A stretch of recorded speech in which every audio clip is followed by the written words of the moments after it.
everyone. Hello. Welcome to my channel, and I'm always so happy to find you here. As you can see my backdrop in the back, I am celebrating the last Thursday of this month, February, in honor of Black History. And we certainly have a lot to celebrate today with our President Joe Biden's nomination today of Ketanji Brown Jackson as the Supreme Court nominee. And we are just rallying behind her in such a proud moment for America, but certainly for African Americans and during this month of African American history. So I'd like to just kind of dedicate this talk to some of the accomplishments we've made, but do it in such a way that I would qualify it as a sober celebration, or a sober celebration on my behalf. And let me tell you why. I am often looking beneath things. It's just my trained eye. And while I am very happy and very celebrative, I'm thinking the Supreme Court's been around forever. We're just now doing this. So that's the other side of it. The accomplishments, we're still saying the first Black American, or the first Black female, or the first one. In 2022, we're still saying the first. I look at Hollywood, and as a leading actress with an Oscar, Halle Berry was the first one in 2002, and she's still the only one today. All these bad actresses we got, Taraji P. Henson, Regina King, all of that, Viola Davis. Well, Sidney Poitier, rest in peace, who I love so much. Here he is right behind me. The first Black leading actor to get an Oscar. And there's only been 3 since him. Denzel Washington. I love Denzel. Denzel Washington, Jamie Foxx, and last was Forrest Whitaker in 2006. That was 16 years ago. Will Smith is not an Oscar holder, and he could bring down a theater. He's like one of the #1 box office draws, and he don't have an Oscar? Come on. Come on. Will Smith? No Oscar. I look at these things and I go, why can't they really see us? What I call the invisible eyes. They don't see you in the room. They don't recognize your talent, nor do they want to. And this is the problem that I have with forms of America, not all of America. No. If anybody's cosmopolitan, I am. I got a friend in every culture, every background. So please don't mistake that. But when I look at this and I go, they were the first and they're still the only one. I am, like you, probably connected to understanding what's going on with this pandemic called COVID. And since it occurred, going on 2 years now, it is 2 years now, I have yet to see a Black expert talk about it. We're not medical. I've yet to see a Black head of a Department of Public Health. I've seen Black anchors, but they're reporting their job like other anchors. I'm talking about an expert in COVID and the pandemic specifically. WHO, World Health Organization. I've not seen one there. We are exploring space and sending people to go to space. People like you and me, everyday people, and not one Black astronaut.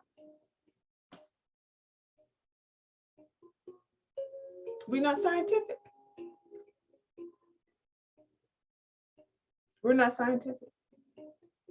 This is what I mean by sober celebration. I'm always looking beneath. I have an expectation of this country that hasn't been realized yet, and that is see us all equally. Because this not seeing us all equally, having a media-fed image, borrowed image from the media as to who we are, is why we are viewed in a certain way. You see a crime, they say a Black man did it. So what Black man? And a lot of times it was never a Black man. So it's comfortable and easy and sellable. I can sell you on that it was a Black man. The greatest number of prisoners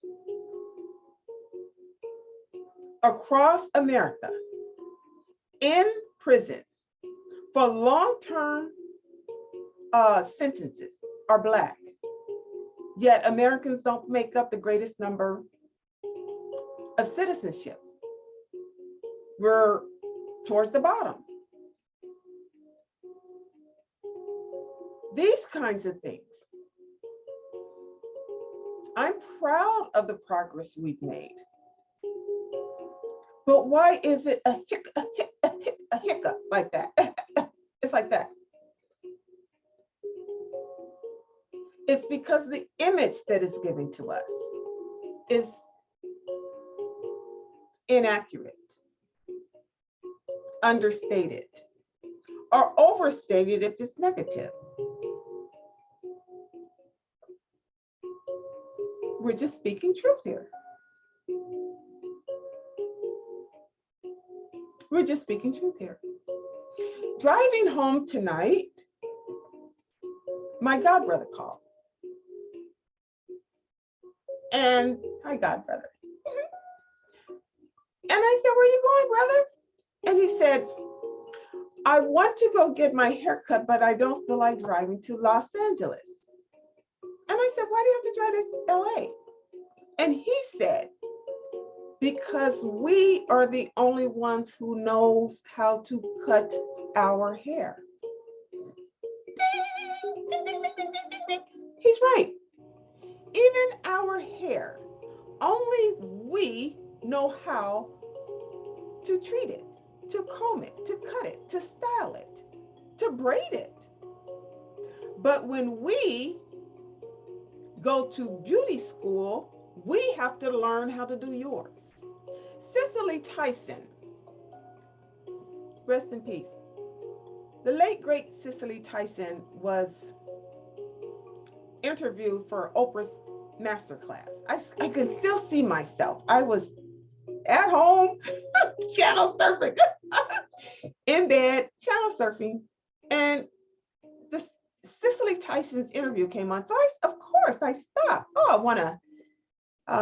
And Cicely didn't get an Oscar either, by the way, and she's a darn good actress. But I listened to her interview, and what stuck with me was the fact that she said, what a hurdle we must jump to be seen and appreciated in Hollywood and maybe anywhere in America. And then this is what she said. And then she said, because we were always trained to understand them, but they were never taught or trained to understand us. Right there. And that's what it is. America never took the time to understand us and our ways and how we live, instead of just clunking us all together and calling us less than a 3/5 of a person. And like Miss McConnell said a couple weeks ago, Blacks had as much um, polling opportunity as Americans. We are Americans. What do you mean? This mindset that you don't even know you have is part of the problem. It is the problem. And this is why I always say, if I had it my way, and I don't, if I had it my way, especially every person, but especially white America, respectfully, okay, respectfully, would have to live with Black Americans for a full year. You can break it up into 4 different quarters and live in 4 different types of family, because we have types of family too, upper class, middle class, lower class, and all of that. And so that you don't just clump us all together. I know some Black people that are on top of everything, and you don't hear anything about them. You only hear negative news. So learn about our hair, our ways, the way we live, our culture, what we eat, our food, our history, past and present, so that you can declutter your mindset. And I would encourage anyone that hasn't acquainted themselves with the actualization of a Black person, of an African American, to do so. You'd be pleasantly surprised at how little you knew and how much more you understand as to who we are, where we come from, and how humanized we all are. 2 weeks ago, I believe it was Super Bowl, 2 weeks ago. What a halftime show. Hip hop all the way. And then, I mean, it was one of the best besides Prince. And I'm later finding out that Jay-Z had to really, what they call really power negotiate to get, why did he have to do that? Hip hop and R&B has changed the platform of music. There are more sales in that genre of music than any other. So why do we have to plead to get on that stage? What a show it was. I thoroughly enjoyed it. And I love the fact that they gave homage to predominantly Black cities, Compton, Long Beach, and there were Eve After Dark. I remember Eve After Dark when I was growing up, the skating rink, and the things that we did to have fun in our cities that no one else knows about but us. So please get to know us. Please get to know African Americans. Please get to know your Black neighbors. Please get an understanding that is not a borrowed image that the media planted up on you. And I would go as far to say, and I can say it because, look, I braided my hair. I braided a couple of my hair. I can say it because if anybody's cosmopolitan, I am. I have every kind of culture of friend, just across the board, because I'm a respecter of persons. I like you for who you are, for how you come to me. I don't prejudge. I like you. I would encourage all of us to go and meet and find and get to know your African American brother or sister here in America. We're as proud of America as anyone else. We have contributions that to this country that remain unknown to so many people. And then in the month of February, everybody wants to squish it in and get to know. But you get to know me by spending time with me, right? And me with you. And when I come to get to know you, I have no prejudgments. I don't want to know, I want to know you. So get to know that person. Make them your neighbor, your friend, your confidant, and you will see that the dynamics of who we truly are as a people is a culture that we cherish because we get it, whereas they may not. And this is why this nomination of Kachani Brown Jackson is very important, because how is it that 45% of prisons across America are containing Black people, especially Black men, when we only make up across America, and we just had, well, I can't even say we can rely on the census of 2020 because 2020 had COVID on it, but whatever, we make up less than, what, 10%, but we're 45% in prison. Something's wrong. So in honor of today's nomination, in honor of Black history, in honor of the progress that we're making, and in honor of you and I expanding ourselves in awareness and consciousness, I ask you to go on your own discovery zone and enjoy the journey. And I love you. And goodbye. Next time.